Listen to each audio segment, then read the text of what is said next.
உங்களுக்கும் தெரிஞ்சிருக்கும். சினிமானாலும் சரி, அரசியல்னாலும் சரி, நமக்கு ரொம்ப ரொம்ப பிடிச்சது புரட்சி தலைவர் எம்ஜிஆர் அவர்கள் தான். அவரோட பழகிறதுக்கு எனக்கு வாய்ப்பு கிடைக்கல. ஆனா அவரை மாதிரியே குணம் கொண்ட என்னுடைய அண்ணன் புரட்சி கலைஞர் கேப்டன் விஜயகாந்த் அவர்களோட பழகிறதுக்கு எனக்கு நிறையவே வாய்ப்பு கிடைச்சது.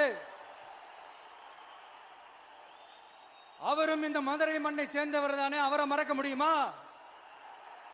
நான் இந்த மண்ணில் கால் எடுத்து வச்ச உடனே ஒரே ஒருத்தரை பத்தி தான் மனசுக்குள்ள ஓடிக்கிட்டே இருந்தது. அவர் யாருன்னு உங்களுக்கும் தெரிஞ்சிருக்கும்.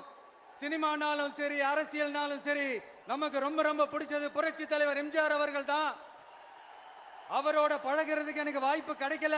ஆனா அவரை மாதிரியே குணம் கொண்ட என்னுடைய அண்ணன் புரட்சி கலைஞர் கேப்டன் விஜயகாந்த் அவர்களோட பழகிறதுக்கு எனக்கு நிறையவே வாய்ப்பு கிடைச்சது.